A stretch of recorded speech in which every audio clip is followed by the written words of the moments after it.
لو عندك منجاية زي ديت كده وكوباية زبادي، تعالى اقولك على وصفة طعمها حلو جدا، هتعجب كل اللي موجودين عندك وهينبهروا بيها. هنسمي الله ونصلي على الرسول عليه افضل الصلاة والسلام، وحطي اللايك بتاعك ويلا بقى منشن وشير عشان الكل يستفيد. اول حاجة معايا المنجاية حجمها كبير كده، ويفضل تكون منجاية مش زبدية، تكون سكري او اي نوع علشان خاطر لما نضربها مع بعض تدينا القوام اللي هو الكريمي. المانجا الزبدية بتكون مشعرة كده من جوه، ودوت مش مطلوب خالص في الوصفة بتاعتنا. غسلتها كويس جدا وبدأت اللي انا اقشرها بالشكل دوت كده، ويفضل اللي انت تقشريها بالقشارة عشان ما تهدريش كمية قشر كتير. تمام كده تمام. بعد ما قشرتها بقى هبدأ اللي انا اقطعها بالشكل دوت وافصل البذرة اللي جواها تماما. هخلص بقى الكمية كلها. طبعا بسم الله ما شاء الله المانجاية حلوة جدا وحجمها كبير، فطلعت معايا كمية كبيرة جدا من المانجا. كده خلاص خلصت الكمية كلها.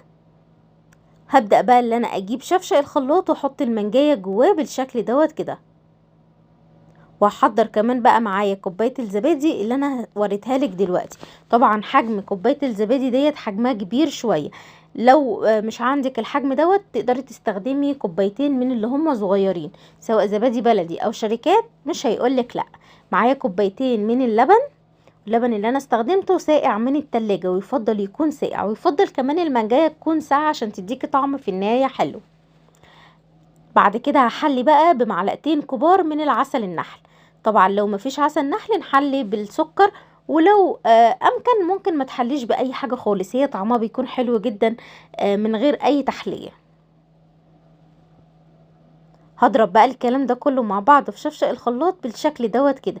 عايزه اقولك بقى تقدري كمان تضيفي كوبايه ميه وكوبايه حليب، يعني مش شرط يبقوا الكوبايتين حليب. لو حسيتي ان الموضوع تقيل قوي معاكي ممكن تزودي كوبايه ميه، لكن القوام والكميه مظبوطه جدا زي ما قلتلك كده، لان زي بتاع المحلات بالظبط او الشركات، زبدول شركات. عايزه اقولك طعمها حلو جدا، لازم تجربيها. يلا بقى منشن وشير، واعملي منشن لحبيبتك اللي هتجربي معاها الوصفه او تعزمك عليها عندها في بيتها. يلا بقى بسرعه. عايزه اقولك طعمها حلو جدا بجد، حكايه لازم تجربيها. هتعجبك انا واثقه من كلامي. يلا بقى بحبكم في الله. الله على الجمال.